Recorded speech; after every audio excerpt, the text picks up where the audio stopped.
Allahumma salli wa sallim ala abdika wa rasulika Sayyidina wa maulana wa syafi'ina Muhammad wa ala alihi wa ashabihi ajma'in.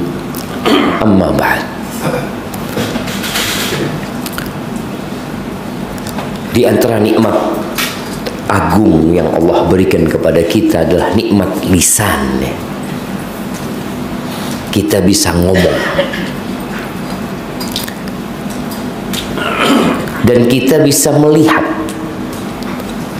Allah Azza wa Jalla mengatakan, alam naj'al lahu ainain wa lisanan wa syafatain, kata Allah. Bukankah kami, kata Allah, telah memberikan kepada manusia dua mata, dan kami berikan kepada mereka satu lisan dan dua bibir. Subhanallah. Di antara yang merusak hati kita, karena kita tahu Nabi SAW menyebutkan bahwa di tubuh kita ada satu organ yang kalau dia baik semuanya akan jadi baik, kalau dia rusak semuanya jadi rusak. Apa organ itu? Al-qalb. Al-qalb, hati kita. Dan di antara yang merusak hati adalah fudulun nazar wa fudulul kalam. Di antara yang merusak hati manusia itu adalah banyak melihat, banyak memandang yang tidak berguna, yang lebih dari kebutuhan. Jadi memandang yang lebih dari kebutuhan itu merusak hati. Kita rasakan ya, kalau kita pegang handphone, kemudian mata kita mulai memandang. Kita memandang 1, 2, 3. Ketika yang dipandang itu dibutuhkan, nggak ada masalah. Tapi kalau sudah lebih dari kebutuhan, rusak. Yang rusak bukan mata kita, hati kita yang rusak. Begitu pula dengan lisan ini. Ketika Allah menyebutkan nikmat lisan, Allah tambahkan dengan dua bibir. Karena ternyata memang orang kalau punya lisan tanpa bibir, gimana coba? Bibirnya robek, dia nggak bisa ngomong dengan bagus. Gimana kalau ternyata kedua bibirnya nggak ada? Tapi kan nikmat ini kadang-kadang kita nggak pernah mensyukurinya. Sebagian kita merasa ya memang seperti ini diciptakan manusia. Loh iya, tapi ada orang yang Allah ciptakan nggak seperti itu. Kenapa ada orang-orang yang lahir cacat? Agar kita yang dikasih kesempurnaan itu bersyukur atas nikmat lisan dan dua bibirnya, yang juga termasuk merusak hati tadi. Allah Azza wa Jalla mengatakan, yauma la yanfa'u malun wala banun illa man atallaha biqalbin salim. Di hari di mana tidak berguna harta dan anak-anak laki-laki, nggak ada guna. Kita cari fulus, kita bangga punya anak laki banyak, sekolah jadi ini jadi itu, nggak ada gunanya, nggak ada manfaat, kecuali orang yang menjumpai Allah dengan hati yang selamat. Nah, lisan ini kalau bicara fudulul kalam itu pembicaraan yang lebih dari kebutuhan. Nggak butuh kita ngomong itu sebenarnya, tapi kenapa engkau ngomong? Ahibati fillah, Allah ciptakan lisan ini dengan tugas yang banyak sebenarnya. Apa definisi iman? Iman, kita belajar tentang iman. Apa definisi iman? Nah, iman itu apa jemaah? Nah, fadhal. Keyakinan. Baik, itu salah satu unsur iman. Ucapan dengan lisan, diyakini dengan hati, dan diamalkan dengan perbuatan. Ya, itu iman. Iman itu adalah ucapan dengan lisan, keyakinan dengan hati, perbuatan dengan raga. Itu iman. Fadhol. Iki ono sing cilik ya. Ini yang jawabannya satu tadi. Berikan kepada beliau. Tidak totolan ya, tidak boleh jualan di sini. Hadahul iman. Jadi kalau bicara iman itu ucapan dengan lisan. Kita tahu fulan ini muslim atau non muslim dari mana? Dari ucapan syahadatain yang dia ucapkan. Ketika dia mengatakan asyhadu an la ilaha illallah wa asyhadu anna Muhammad Rasulullah, kita anggap dia orang muslim. Walaupun hatinya kadang-kala nggak beriman seperti orang munafik. Orang munafik itu lisannya kena jemaah. Allah Azza wa Jalla di surat Al-Munafiqun mengatakan idza ja'akal munafiquna qalu, apabila orang-orang munafik datang kepadamu, qalu, itu ngomong, nashhadu innaka la rasulullah, kami bersaksi engkau adalah Rasulullah. Wallahu ya'lamu innaka la rasuluh wallahu yashhadu innal munafiqin lakadzibun. Allah tahu engkau utusan Allah. Dan Allah bersaksi bahwa orang munafik bohong dia.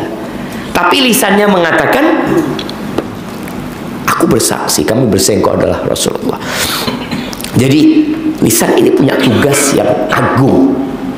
Yang pertama tadi berkaitan dengan keimanan, ada lisan di situ. Kemudian ada keyakinan dengan hati dan amalan dengan raga. Baik, siapa yang menyebutkan kalau bicara iman itu adalah ucapan dengan lisan? Tadi asyhadu an la ilaha illallah, asyhadu anna Muhammad Rasulullah. Lisan ini punya amalan, punya pekerjaan yang termasuk dari keimanan. Sebutkan 5 amalan lisan. Nah, jemaah, kok ujian nih Ustaz? Lu enggak, kita ini ingin antum itu tidak ngantuk subuh-subuh. Apa Ustaz ngomong apa mau? Nah, sebutkan 5 amalan lisan. Fadhal. Berzikir, tilawatul Quran, berkata yang baik kepada orang tua, istighfar, mengajarkan ilmu kepada manusia. Masya Allah, itu amalan lisan. Wakil ternyata. Itu baru 5. Jadi kalau kita bicara yang pertama zikir. Zikir itu dengan lisan, amalan lisan. Tapi diikutin dengan penghayatan dari hati. Antum pernah merasakan zikir baru nyambung sama hati setelah beberapa detik? Atau kadang-kadang nggak nyambung sama hati? Subhanallah, subhanallah, subhanallah, subhanallah, subhanallah. Sandalnya jadi subhanallah, subhanallah. Tidak tahu. Oh, jadi lisannya ngomong, hatinya masih golek sandal. Hatinya masih. Tapi tadi amalan lisan, insya Allah dapat pahala tetap kita ya. Tapi tidak seperti pahala orang yang lisannya wis nyambung sama hatinya, wis connect gitu ya. Ada orang yang baru connect tuh setelah zikir ke-20. Kita kadang-kadang habis sholat baca apa? Astagfirullah, astagfirullah, astagfirullah. Kok benar-benar minta ampun nggak sama Allah? Atau sekedar lisan? Dan zikirnya termasuk amalan paling ringan ya Allah. Kenapa amalan paling ringan? Karena lisan kita ini tidak kesel ngomong. Pernah antum capek ngomong, ya Allah kesel aku ngomongnya? Jangan dong. Antum lihat orang-orang yang majelis nongkrong itu, kapan kesel? Lisannya itu kapan kesel? Yang ada matanya capek, ngantuk. Tapi lisannya terus ya mah. Kemudian tadi di antara amal lisan, amar ma'ruf nahi mungkar ya. Mengajarkan kebaikan, mencegah kemungkaran. Itu ono gitu loh. Kerjaan lisan ini banyak, bukan cuma ngobrol dok. Kemudian berkata yang baik kepada orang tua, ya. Ini salah satu perintah dari Allah Azza wa Jalla berkaitan dengan ngomong, ya. Ketika Allah mengatakan wa qadha rabbuka alla ta'budu illa iyyahu wa bil walidaini ihsana imma yablughanna 'indakal kibara ahaduhuma aw kilahuma fala taqul lahuma uff. Tuh, lisannya jangan ngomong uff. Wala tanharhuma, jangan menghardik, angkat suara atas orang tua, jangan. Terus wa qul lahuma qaulan karima, dan katakan, ngomong lagi nih, katakan buat keduanya qaulan karima, ucapan yang penuh pemuliaan. Jadi kata-katanya baik, intonasinya menghormatin. Karena ada anak ngomong sama orang tuanya baik, tapi intonasinya nggak enak. Nah, Umi beli no sate lah nak. Ya, iya dia taat nurut, tapi intonasinya nggak enak no di orang tua. Maka tolong kita perhatikan lisan kita. Kemudian yang berdagang ini perlu kejujuran dengan lisannya. Kadang-kala dia jual barang, ya apa barangnya api? Loh, delon dewe teh. Delon barangnya. Padahal tahu barangnya tidak api. Cuma dia daripada haratan Ustaz, asal suruh lihat dia sendiri. Padahal kau bisa jelaskan enggak? Barangnya ini ada cacat. Makanya jual harga sekian. Kalau nggak ada cacatnya harganya sekian. Itu lisan, amalan lisan. Kemudian di antara amalan lisan ini bersyukur kepada Allah Subhanahu wa taala. Ketika antum selesai makan, katakan alhamdulillah allazi at'amani wa saqani wa ja'alani minal muslimin. Ini termasuk amalan lisan. Ahibati fillah, semua yang diucapkan manusia itu dicatat. Antum ngomong apa saja.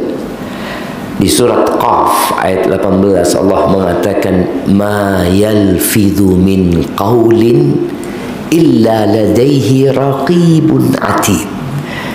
Kata Allah, tidak ada satu lafaz yang diucapkan qaul, omongan manusia, melainkan di situ ada malaikat yang mengawasi dan mempersiapkan, dicatat. Masa semua omongan Ustaz? Ada dua pendapat para ulama. Ada yang mengatakan bahwasanya yang dicatat itu adalah ucapan yang berpahala atau berdosa. Ucapan yang berpahala atau berdosa. Tapi pendapat yang kedua, pendapat Hasan Basri dan para ulama lainnya, dan itu lebih sahih, yang dicatat semuanya. Semuanya. Kenapa? Supaya orang ketika hari kiamat ngelihat catatannya, lu ana mah jelas diampel itu rong jam mayan fa. Ini omongannya.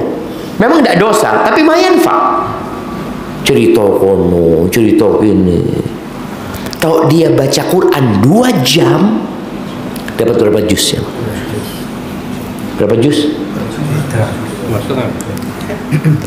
Ada yang ngomong 2, ada yang ngomong 3, ada yang ngomong 2,5. Ya, tergantung orangnya yang baca. Ada yang dapat setengah juz. Kenapa? Setiap baca dulu HP dulu, baca dulu HP lagi. Rong jam oleh nih setengah juz. Ada pula oleh rong juz, ada setengah juz. Karena dia masih ada penggoda dia. Ana ngomong sama waladi ketika Ramadan, karena dia ngaji terus. Ana ngomong, Syuf Yusuf, ana ngomong, Imam Syafi'i itu hatam Quran di bulan Ramadan 60 kali. 60 kali. Berarti sehari 2 kali jamaah. Kita jamaah masa Ustaz iso kaya Imam Syafi'i Ustaz. ketika kita ngukur sama diri kita, setahun belum tentu hatam. Terus baca itu, Allahu Akbar, kayaknya tidak mungkin Ustaz. Ya ukurannya kalau antum, orang kalau sudah hafal Quran, bacanya itu lebih cepat daripada orang yang belum hafal Quran. Semakin dia sering membaca, semakin dia lancar bacaannya, jamaah. Kalau kita kan enggak.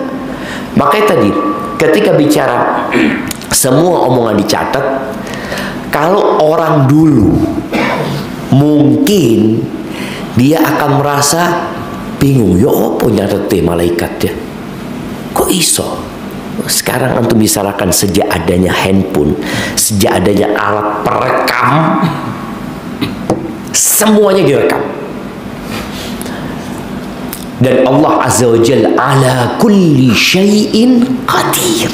Kalau manusia aja bisa dikasih kekuatan sama Allah, bisa bikin alat perekam.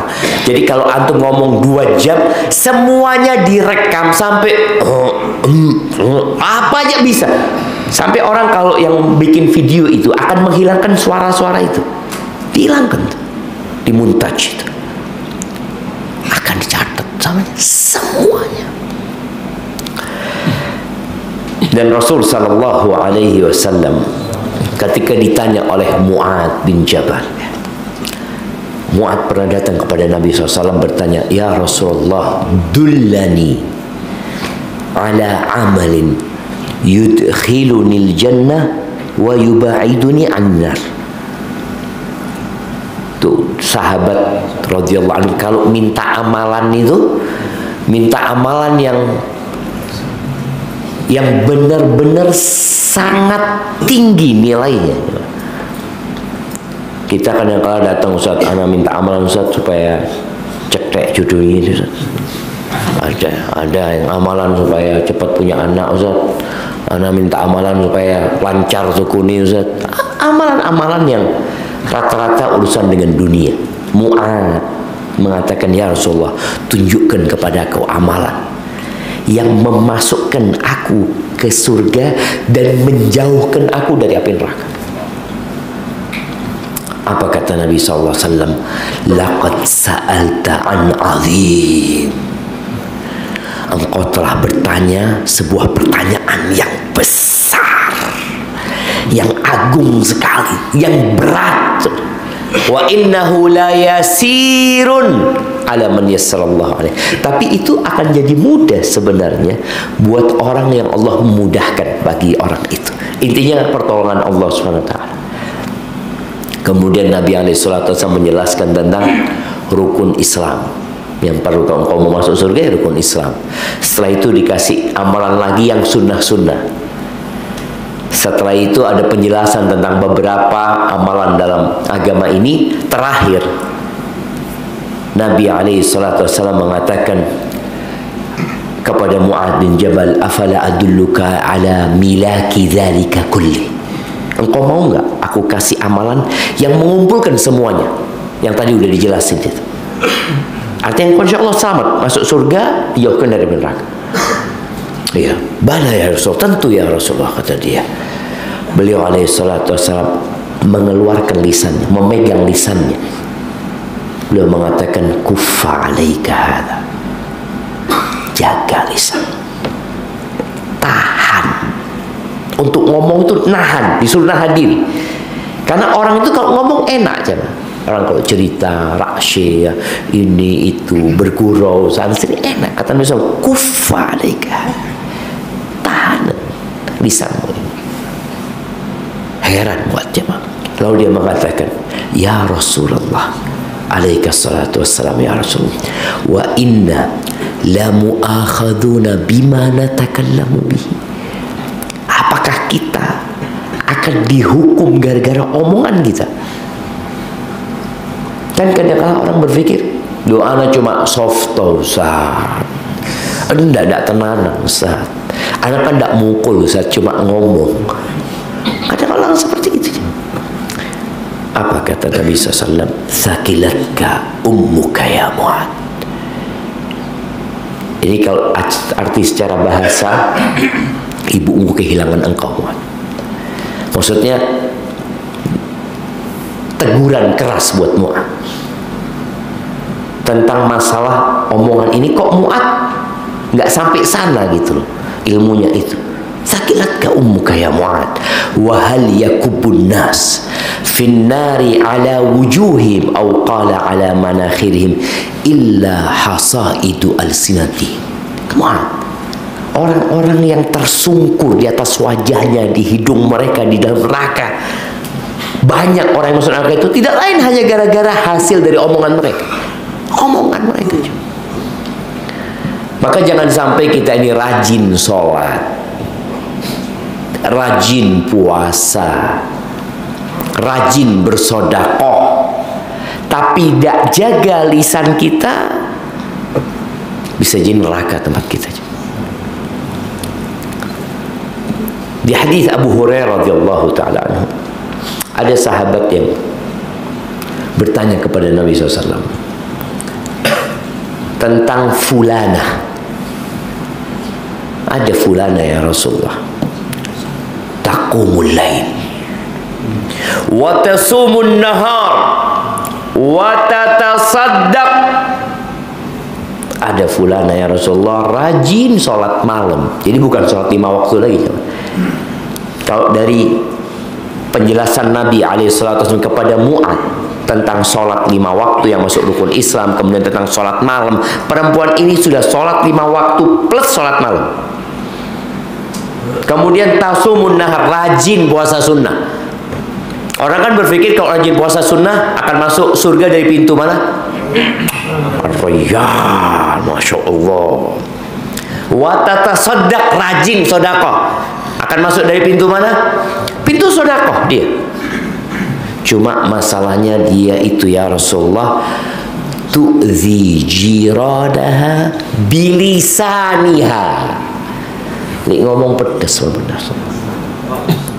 Dia menyakitin tetangganya bukan dengan fisiknya, enggak, bilisaniha, untuk memberikan penjelasan cuma dengan lisannya. Gimana orang ini? Para sahabat ingin tanya gitu, karena banyak masyarakat yang seperti itu, atau adalah yang seperti itu. Kata Nabi alaihi salatu wasallam, la khaira fiha hiya finnar. Tidak ada baiknya tuh perempuan, neraka tempatnya. Karena memang Nabi alaihissalam menjelaskan kepada Mu'ad, yang dapat menyelamatkan engkau itu jaga lisanmu gitu. Gunakan lisanmu untuk ibadah-ibadah yang tadi dibahas gitu loh. Tapi dijaga jangan sampai menyakitin orang gitu. Ahibati fillah, Nabi alaihissalam ketika menyebutkan muslim, orang Islam ya tentunya yang menjalankan rukun Islam.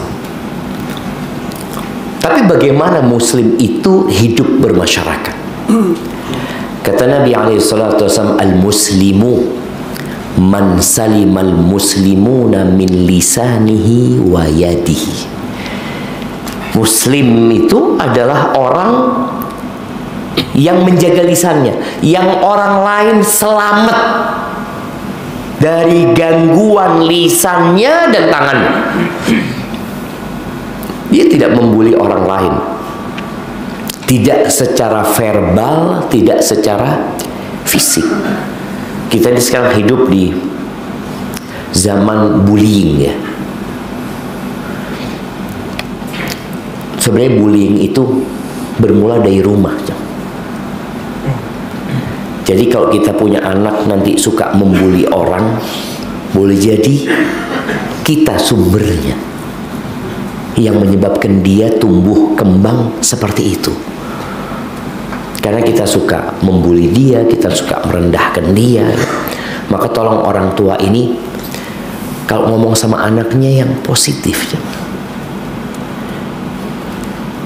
Kenapa kita kok harus merendahkan dia di depan saudara-saudaranya kadang-kadang? Enggak usah soft talk gitu loh. Oh, ini pancen ndak iso ngaji nih. Kadang-kadang seperti itu jemaah. Orang tua sendiri ngatakan gitu.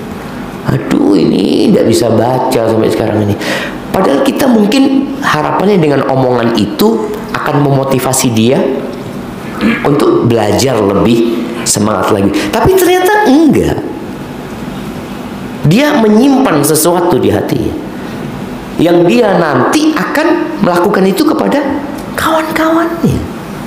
Maka tolong para orang tua, jaga lisannya. Suami istri, siapa yang istrinya tidak pernah berbuat salah? Siapa aja bang? Nanti kasih hadiah. Tak kayak no kabe gitu adanya. Nah, adalah perempuan itu melakukan kesalahan. Tapi ketika Nabi SAW ditanya tentang hak para wanita, para istri, di antara yang beliau katakan adalah wala tadribil wajha wala tuqabbih. Jangan mukul wajah. Karena dalam agama kita ada mendidik dengan memukul. Tapi kata Nabi SAW, jangan memukul wajah. Yang kedua, jangan menjelek-jelekkan istrimu. Wala tuqabbih. Kita ini kadang-kala merendahkan istri kita. Kita mengatakan, wallah anti ini ndak iso masak, ndak iso dandan, iso ni opo. Itu termasuk menjelekkan istri, jamaah. Nabi SAW nyuruh kita melihat kepada kelebihannya, bukan kekurangannya. Jadi orang yang lebih itu akan melihat kelebihan orang lain. Jadi orang baik itu melihat kepada kelebihan orang lain. Tapi orang yang buruk, demi menutupi keburukannya, dia akan menampakkan keburukan orang. Karena dia bermasalah, dia ini kurang. Maka demi untuk menutupi kekurangannya, dia akan berusaha mengeluarkan kekurangan orang lain. Maka tolong engkau bercermin, jangan suka jelek-jelekan istrimu. Anakmu jangan suka dibanding-bandingkan. Loh, itu loh fulan ndak nangis. Loh, aku bukan fulan, kata. Jadi ketika antum sudah mulai lisannya membanding-bandingkan anak, sakit hati anak itu. Antum mau dibandingkan sama suaminya Tonggo, bang, abang tahu bang, suami Tonggo itu bang, Allah bang, khairi bang, ditukukno zahab apa? Kira-kira gimana perasaan antum?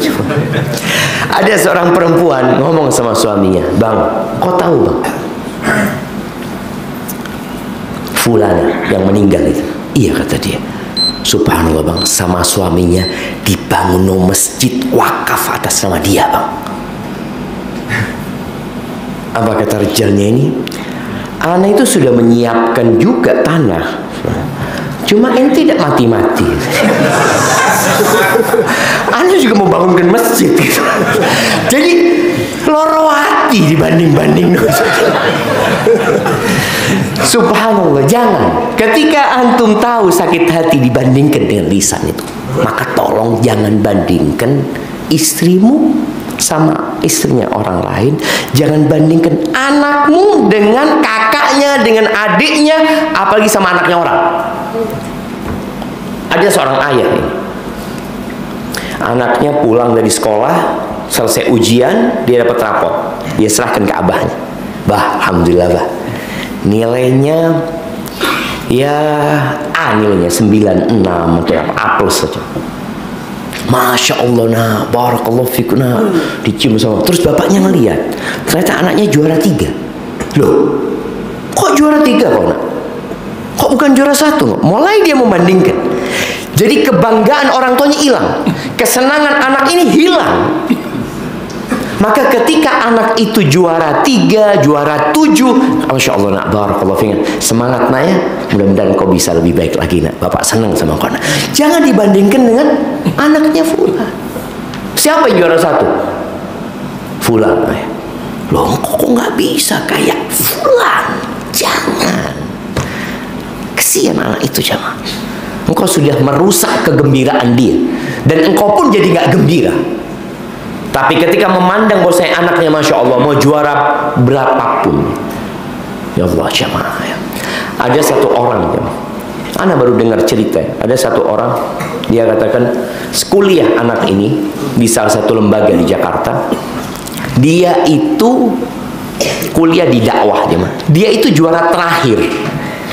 Sampai bingung sekolahannya ini mau dikirim kemana anak ini, mau dikirim kemana, karena dilihat secara kemampuan, aduh sih kalah sama yang muridnya kalau nggak salah 30 atau berapa, dia pokoknya nomor 30 nomor terakhir.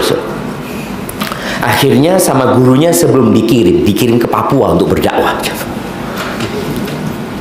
Gurunya ngomong, nah, engkau jangan tinggalkan zikir pagi dan petang, nak. Berangkat terus, berangkat. Orang yang berdakwah Papua itu sama kepala-kepala suku itu mesti dikirimi sihir, dicoba sama dia terus, dan subhanallah jaga orangnya, Allah jaga. Hanya kepala-kepala suku itu datang ke orang ini, tanya, apa amalan kamu, katanya, kok nggak tembus sihirnya? Ya kalau kamu mau ya silahkan masuk Islam dulu. Masuk Islam, jemaah.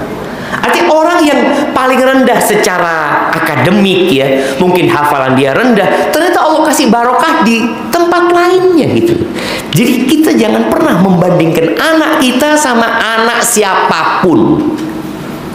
Dan anak kita, kakak beradik, jangan dibandingkan adik sama kakaknya. Semua punya kelebihan masing-masing. Maka tolong lisan kita dijaga. Al-muslim man salimal muslimuna min lisanihi wa yadihi. Itu orang Islam. Yang orang lain selamat dari omongan dia, gangguan dengan lisannya atau gangguan dengan fisiknya. Dan Nabi alaihi salatu wassalam bersabda, man kana yu'minu billahi wal yawmil akhir falyaqul khairan aw liyasmut.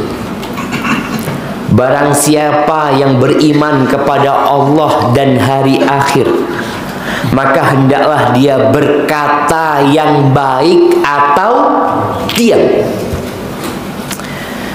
Para ulama ya membagi omongan itu jadi 4. Ini hadisnya menyebutkan barang siapa beriman. Yang tidak beriman, fadl, ngomong terserah kamu. Tapi yang beriman dengan Allah dan hari akhir. Kenapa jemaah? Ini pertanyaan lagi. Kenapa seringkali di dalam Al-Quran dan di dalam hadis-hadis Nabi SAW digabungkan beriman kepada Allah dan hari akhir? Kok bukan beriman kepada Allah dan malaikatnya dan rasul dan kitab-kitabnya dan rasulnya dan hari akhir? Yang sering digabungkan itu man kana yu'minu billahi wal yaumil akhir. In kuntum tu'minuna billahi wal yaumil akhir. Wa minan nasi man yaqulu amanna billahi wa bil yaumil akhir. Digabungkan beriman kepada Allah dan hari akhir. Apa penyebabnya? Siapa yang mau jawab? Bismillah. Karena beriman pada hari akhir itu sudah mengimani secara keseluruhan. Karena beriman dengan hari akhir itu mewakili keimanan kepada semuanya. Boleh. Nah, yang lainnya. Karena dengan keyakinan beriman kepada yang akhir akan membawa dirinya takut akan pembalasan dari dunia. Masya Allah, barakallahu fikum, sahih. Iya. Fadhal. Ya, beriman dengan hari akhir ini jemaah. Tadi dia juga mencakup keimanan dengan yang lainnya, dengan banyak hal sebenarnya. Tapi tadi yang disebutkan beriman dengan hari akhir itu menjadi motor penggerak kita beramal. Sekarang kenapa kita datang sholat subuh coba? Dapat apa tuh? Dapat roti Maryam keluar nanti. Kasih roti Maryam, kasih gulai, fadl. Akhirnya datang kajian. Disediakan apa, Amar? Disediakan apa orang-orang itu? Kopi. Ada apa capek-capek kalau cuma mau ngopi ya, di rumah zen ngopi seperti itu sama Harif sama anak-anak. Tapi tadi beriman dengan hari akhir yang menggerakkan kita untuk melakukan ketaatan dan meninggalkan kemaksiatan. Karena kita takut gitu loh. Wah, nggak ada di dunia. Kalau kita bicara di dunia, apa? Nah, capek-capek subuh. Nah, paling jauh siapa paling jauh sekarang hari ini? Nah, Yang paling jauh siapa? yang paling jauh. Nah, dari mana? Sepanjang. Jauh sepanjang jam. Hah? Ulu atau coba. Tak kasih sak kotak kan. Tapi isinya siji. Nah, kasihkan dari sepanjang tuh. Setengah jam datang jemaah. Dengarung ono pengajian. Kadang kala ya Allah ngantuk kadang kala. Tapi tetap berusaha karena beriman. Perjalanan dia dicatat sama Allah. Duduknya di majelis ilmu ini dia beriman bahwasanya ada malaikat-malaikat yang turun, ada sakinah ya, ada rahmat Allah Subhanahu wa taala. Dia beriman akan mendapatkan balasan dari apa yang dia kerjakan. Orang yang menghafal Quran. Ada orang tua menghafal Quran padahal dia nggak mau jadi ustadz. Sebagian kita kan berpikir hafal Quran untuk jadi ustadz, enggak kan anak tuh ustadz. Ada orang umur 60 tahun menghafalkan Quran. Dan alhamdulillah umur 63 dia hafal Quran. Emak-emak aja hafal Quran. Bukan karena dia mau jadi pengajar, karena dia beriman. Ini loh, nanti anak tahu Ustaz, katanya di akhirat nanti ketika orang masuk surga, derajat di surga itu seperti jumlah ayat Quran. Orang itu akan dikatakan nanti yang hafal Quran nih, katakan iqra warattil warqa. Iqra warqa warattil kama kunta turattil fid dunya fa inna manzilataka 'inda akhir ayatin taqra'uha. Bacalah engkau, naik kedudukanmu, tartilkan bacaanmu. Posisimu nanti ada di terakhir ayat yang kau baca. Ketika orang tahu dengan hadis ini dan dia beriman, dia akan baca Quran. Ini amalan lisan tadi, baca Quran. Dia akan baca, dia akan hafalkan Al-Quran. Walaupun dia nggak mau jadi ustaz, dia bukan mau jadi imam. Kan ada orang karena mau jadi imam akhirnya syaratnya harus hafal Quran 15 juz. Ngafal no. Apa? Tidak jadi imam. Karena itu aja. Tapi orang yang beriman dengan hari akhir, dia akan terus beramal tanpa ada urusan dunia yang dia dapatkan. Maka tadi bicara kenapa seringkali Nabi SAW menggabungkan antara beriman kepada Allah dan hari akhir. Karena hari akhir itu menjadi hari yang ditunggu sama kita, menjadi masa depan. Kalau di dunia kita tahu orang kenapa suka dengan menjadi PNS, kenapa ya Pak? Bukan gajinya, pensiunnya. Dia itu beriman dengan pensiun, yakin. Coba dia dikatakan nggak dapat pensiun, Mama. Tidak ada pensiun. Insya Allah sejak tahun 2026 tidak ada lagi pensiun. Ngeluh apa jangan? Karena dia awalnya bekerja untuk mendapatkan pensiun. Berapa banyak orang tua yang marah ketika anaknya berhenti dari PNS, dari ASN-nya. Dia berhenti karena mau jadi pengusaha. Padahal kalau kita tahu ya, yang kaya-kaya itu pengusaha apa PNS? Pengusaha. Tapi karena ada resiko pengusaha situ. Tapi ala kulli hal tadi, bicara beriman dengan hari akhir, tapi ketika orang berbicara tentang pensiun, dia semangat. Ada masa depan. Padahal kita tahu dunia tidak punya masa depan. Mana masa depan dunia? Masjid ini atau musola ini punya masa depan? Tidak ada. Musola ini akan dihancurkan. Dan semua rumah yang ada di Ampel ini akan rata sama tanah. Nggak ada masa depan buat yang tinggal di Ampel sini. Terus tinggal Jakarta Ustaz, podo aja. Antum mau pindah ke Jakarta, pindah kemana, nggak ada masa depannya. Kalau Pakuan Ustaz, podo, nggak ada masa depan Ustaz. Jember, apa meneng Jember. Taib. Maka tadi beriman dengan hari akhir. Barang siapa beriman kepada Allah dan hari akhir, falyaqul khairan, hendaklah dia berkata yang baik atau dia diam. Para ulama membagi al-kalam arba'atu aqsam. Loh, tinggal 5 menit lagi waktu menjawab. Masya Allah, itulah lihat ngomong jamaah, nggak kerosong. Yang pertama mereka mengatakan ma huwa khairun mahab. kalam, omongan yang semuanya kebaikan, full kebaikan, murni isinya kebaikan. Seperti orang mengatakan subhanallah walhamdulillah wa la ilaha illallah Allahu akbar, ini full murni baik. Wa minhu ma huwa syarrun mahab, ada yang jahat, omongan ini full nggak ada kebaikannya, isinya keburukan. Wa minhu ma huwa fihi khairun wa fihi syarr, ada omongan yang campur, ada baiknya ada buruknya. Wa minhu, dan ada omongan laisa fihi khairun wala syarr, ada omongan yang nggak baik dan nggak buruk. Omong kosong, dikatakan baik enggak, dikatakan buruk enggak, ya wis cuma ngobrol-ngobrol biasa gitu kan.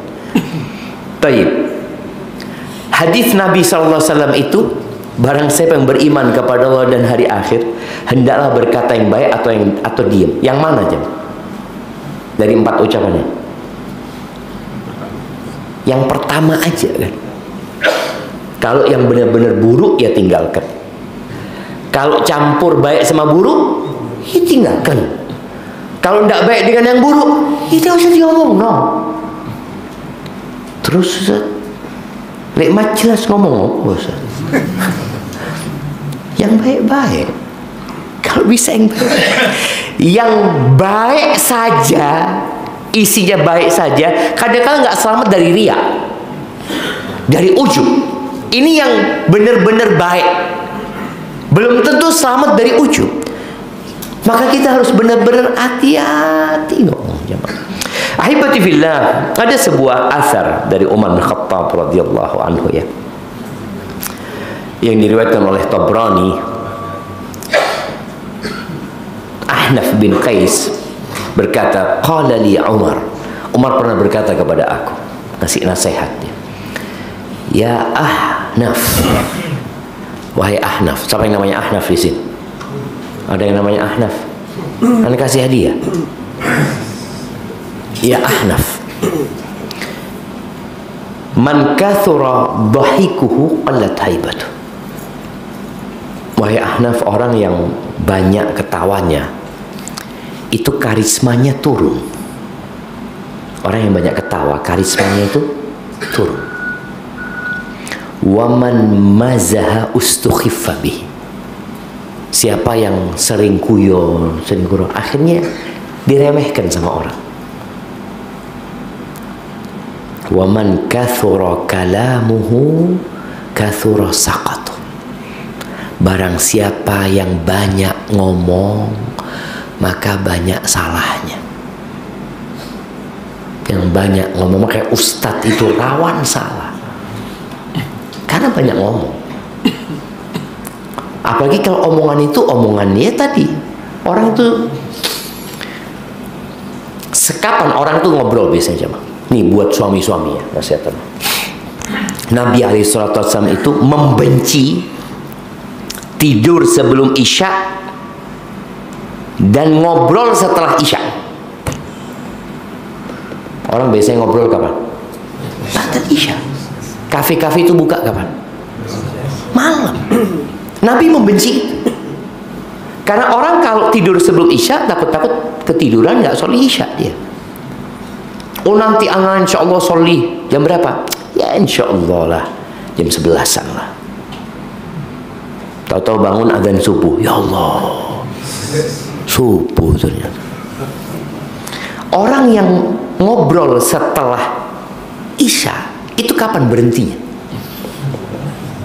Kapan berhenti? Ya subuh bisa. Subuh. Maka kadang-kala anak lihat, tidak tahu di sini ya, di Jember tuh kadang-kala anak naik kereta jam atau pulang ya, nyampe Jember jam 2 malam ya. Itu di alun-alun sih mat jelas orang-orang itu jamaah. Mulai ba'dal isya sampai subuh. Nggak ente bahan yang diomongkan. Kita ceramah saja bul, apa meneng gitu diomong gitu. Ini dari ba'dal isya sampai subuh nggak ente bahannya. Itu. Maka barang siapa yang para suami ini usahakan ba'dal isya pulang ke rumahnya. Majelis sudahlah cukup. Nabi SAW itu tidur habis isya. Orang yang tidur ba'dal isya Dulu kita, inilah yang ami-ami ini ya, yang ami-ami ketika masih belum ada TV ya. Ba'dal Isya ngapain? Kalau dia nggak majlas, dia akan tidur. Tapi kalau sekarang nggak majlas, nonton. Ini tadi termasuk yang kelebihan memandang jalan. Nonton nggak berguna ya. Orang kalau dulu sebelum ada remote, anak ingat sebelum ada remote TV itu ya. Kalau suruh ganti itu suruh jalan. Nah, duduk. Aduh, kok ada api, berdiri lagi. Sekarang nggak ono, lunggu wis. Pegang remote sampai stroke. Karena dia tidak gerak sama sekali, maaf Bas. Duduk, tidak ada gerak maju mundur gitu jemaah. Maka usahakan yang di rumahnya suka nonton itu tidak pakai remote. Jadi berdiri, mencet. Sampai kesel, tidak tenis. Maka tadi usahakan para suami ini ba'dal isya jangan ngobrol. Kalau ada kerjaan selesaikan pekerjaan. Tapi kalau sudah ngobrol nggak ada habisnya jemaah, nggak ada habisnya. Dan tadi banyak salahnya. Cuma kan kita belum ada yang menyalahkan kita. Karena kita ngobrol, emak-emak ini juga biasanya ngobrol sama sohib kita. Yang nggak ada orang lain. Kan cuma kita berdua. Ngobrol, ini ngobrolin fulan, riba mungkin ya. Nggak kelihatan salahnya. Tapi terus dicatat di malaikat. Terus dicatat. Terus 2 jam untuk ngobrol. Kira-kira berapa salahnya tuh? Banyak salahnya. Oh enggak Ustaz, anak isinya dari tadi ngobrol sama fulan, qala Allah, qala Rasul. Ini qala Allah, qala Rasul. Wa man kathura saqatuhu qalla haya'uhu. Akhirnya orang kalau banyak salah, rasa malunya itu berkurang. Akhirnya ngomongin lupa dia dengan posisi dia. Malunya hilang. Wa man qalla haya'uhu qalla wara'uhu. Barang siapa yang rasa malunya berkurang, maka waroknya akan berkurang. Warok itu meninggalkan sesuatu yang tidak berguna di dunia sebenarnya. Akan berkurang. Karena dia dari banyak ngomong tadi, akhirnya dia banyak melakukan hal-hal yang nggak berguna. Lah buat dunia, wala buat akhirat. Buat dunianya nggak ada manfaatnya. Cuma kesenangan hatinya. Kita tuh ngobrolin orang jamaah, seneng jamaah. Enak, ada lazah ya, ada kelezatan. Maka sampai dikatakan Allah demi untuk membencikan manusia kepada ngomongin orang ini, katakan makan bangkainya orang, makan bangkai saudaramu sendiri. Ya apa? Gak suka sebenarnya. Cuma tadi rasa malunya sudah hilang ya. Kemudian waroknya berkurang. Waman qalla wara'uhu mata qalbuhu. Barang siapa yang waroknya kurang, hatinya mati. Sudah, dia berbuat hanya untuk menurutin hawa nafsunya. Barakallahu fiik. Setelah jam terakhir ada nasihat dari Uqbah bin Am, bukan dari Uqbah, dari Nabi Muhammad SAW ya. Uqbah ini pernah datang kepada Nabi SAW. Dia mengatakan, ya Rasulullah, man najah. Ya Rasul, kasih tahu aku kunci keselamatan, tips-tips supaya selamat. Ini 1446 tahun yang lalu kira-kira. Kata Nabi SAW, amsik alaika lisanak. Jagalah lisan, tahan lisan. Yang kedua, wal yasa'ka baituka. Cukuplah dengan rumahmu. Cukup dengan rumah. Urusi rumah tangga orang sudah. Fokus dengan rumah tanggamu. Engkau tinggal di rumahmu juga. Jangan suka keluaran. Banyak fitnah di luar. Walaupun sekarang fitnah ini sudah masuk ke rumah. Makanya kalau masuk rumah pun tinggalkanlah. Tinggalkan handphone. Cukuplah engkau hidup dengan rumahmu. Ridho dengan apa yang Allah berikan kepadamu. Nggak usah ngelihat tonggo, nggak usah ngelihat fulan. Waliyasa'ka baituka. Yang terakhir, wabki ala khati'atika. Nangislah terhadap dosa-dosamu. Urusono awakmu dewi. Barakallahu fiik. Itu yang dapat Anda sampaikan, kurang lebihnya mohon maaf. Mungkin ada sedikit waktu untuk tanya jawab. Barakallahu fiikum. Naam. Tafadhal. Ucapan ini tidak mengandung riya. Karena berkata katanya baca salawat Ria. Adakah ucapan yang tidak mengandung ria? Ria itu amalan hati. Jadi bukan amalan lisan ria itu. Jadi kalau dikatakan sholawat tidak mengandung ria, ya tergantung hati orang itu. Karena ria itu keinginan untuk dilihat sama orang, seperti itu. Apapun yang dia baca, mau sholawat, mau baca Quran, semuanya ada potensi untuk ria. Jadi kita bersolat Allahumma sholli wa sallim ala Muhammad, apakah nggak ada ria? Ya tergantung hati orang ini. Boleh jadi dia kepingin dilihat, oh ini orang sholawat tok ini. Enggak, tetap semua amalan itu berpotensi ria, karena ria itu amalan hati gitu. Dia ingin dilihat. Barakallahu fikum. Nah, masalah ghibah. Nah, itu karena menghibah kesimpulan mengatakan A, B, C, D. Kalau kita mau minta maafnya itu harus menjelaskan kedatangan orang itu, juga menjelaskan saya tadi mengatakan Anda. barakallahu fik. Siap. Artinya bagaimana cara menebus dosa ghibah ya? Karena kita tahu ghibah ini termasuk dosa besar jemaah. Dosa lisan yang ngomongin orang, akhirnya kita merendahkan kehormatan seorang muslim ya. Yang taubatnya nggak cukup dengan menyesali, meninggalkan dan tidak niat untuk tidak mengulangi. Karena berurusan sama orang perlu ada minta maaf, minta dihalalkan sama dia. Bagaimana cara kita minta maaf sama fulan? Kalau fulan tahu kita ghibahin, kita datang dan kita sebutkan. Karena kadang-kala ada yang mindah omongan. Kita awalnya ngomong sama fulan, terus dipindah. Akhirnya fulan jadi tahu kita ghibahin fulan. Maka datang minta maaf, ana ghibahin antum. Apakah perlu disebutkan? Nggak harus. Tapi ana ghibahin antum.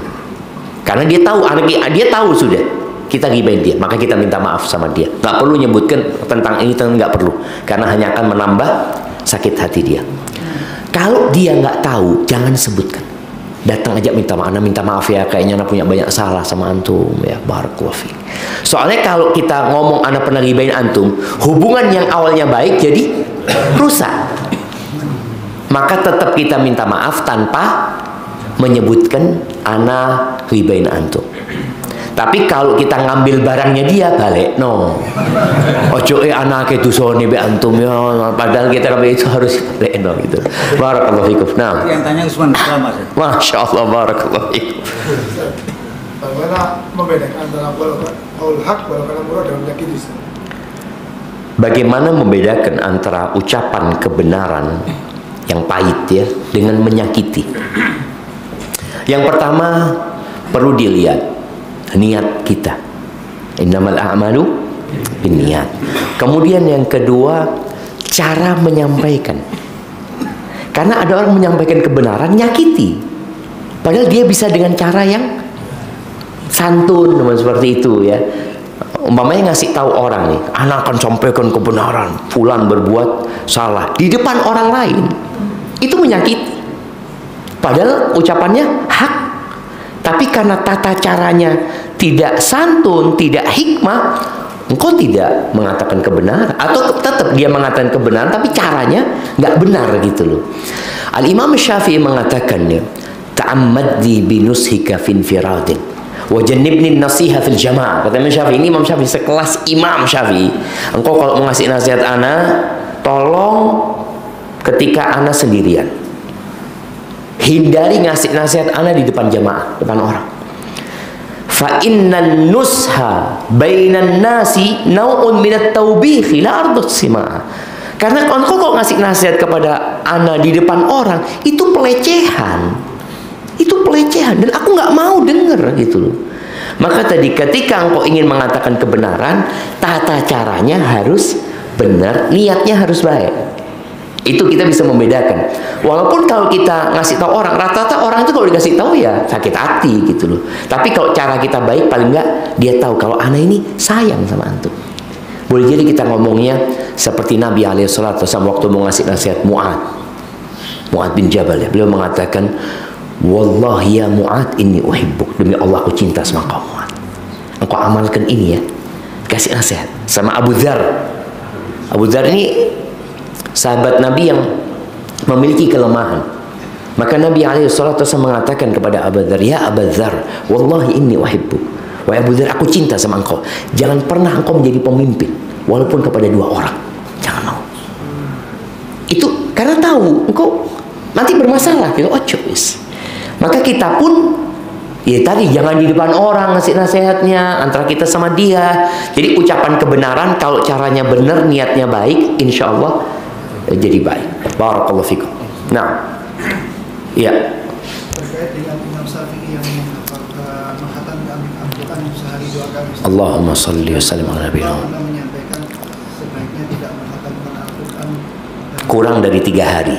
Iya, ini banyak ditanyakan ya.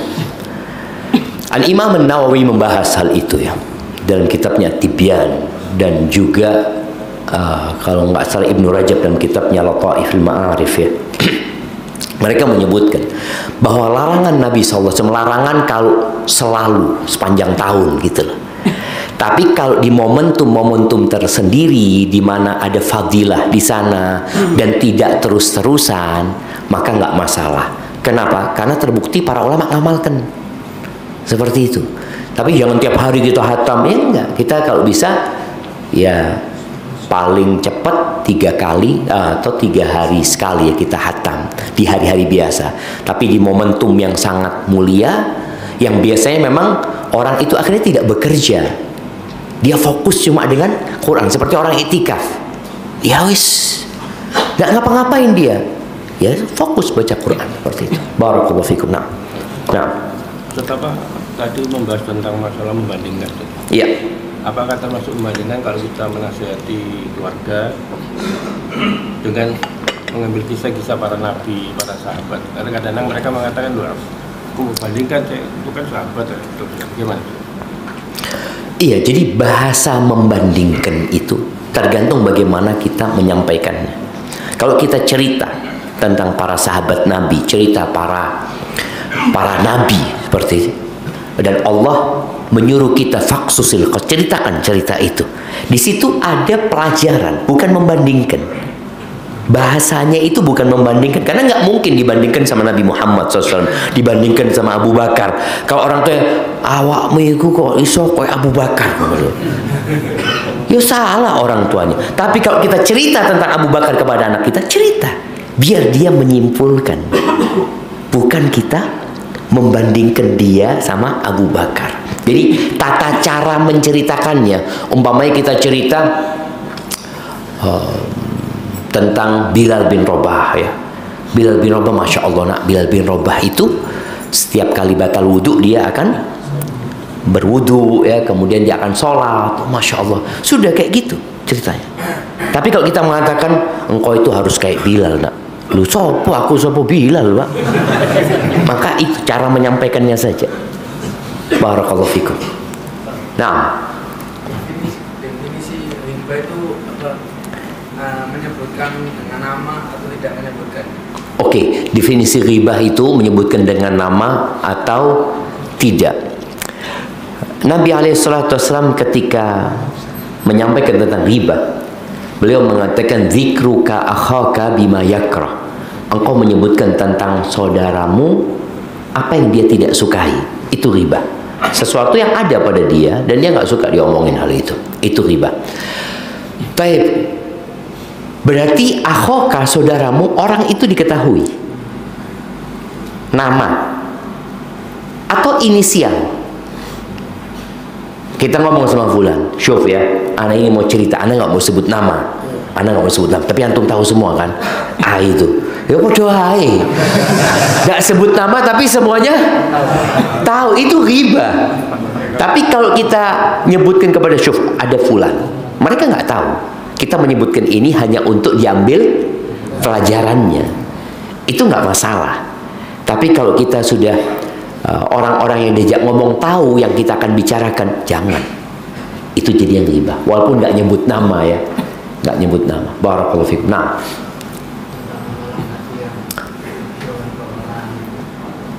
tentang amalan hati.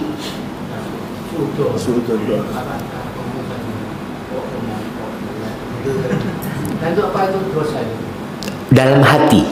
Iya. Begini, berkaitan dengan suudzon, Allah Azza wa Jalla mengatakan, ya ayyuhalladzina amanu ijtanibu katsiran minadh-dhonn inna ba'dadh-dhonni itsm.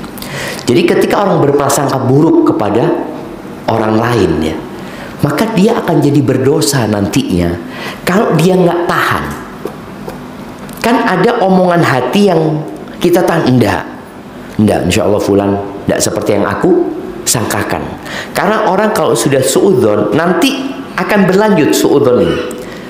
Allah Azza wa Jalla ketika mengatakan, ya ayyuhalladzina amanu katsiran minadh-dhanni inna ba'dadh-dhanni itsm wa la tajassasu wa la yaghtab ba'dukum ba'dha. Biasanya dari suudzon itu, kalau kita ikutin dengan mencari tahu, coba cak kolek taruh ya, betul enggak fulan seperti yang aku sangkakan, di sini akan jadi berdosa buat dia.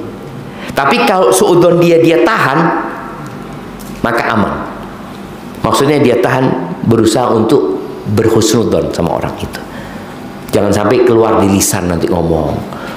Kadang-kadang mulai kita ngomong, uang lagi ngomong, terus kita ketemu sohib, inti fulan. Aduh. Dari suudzon, itu mulainya dari mana? Dari suudzon. Seperti itu. Barakallahu fikum. Kemudian jamaah, ada lisan, ada tulisan. Tulisan sama jamaah. Malah tulisan ini kita nyatet dewi.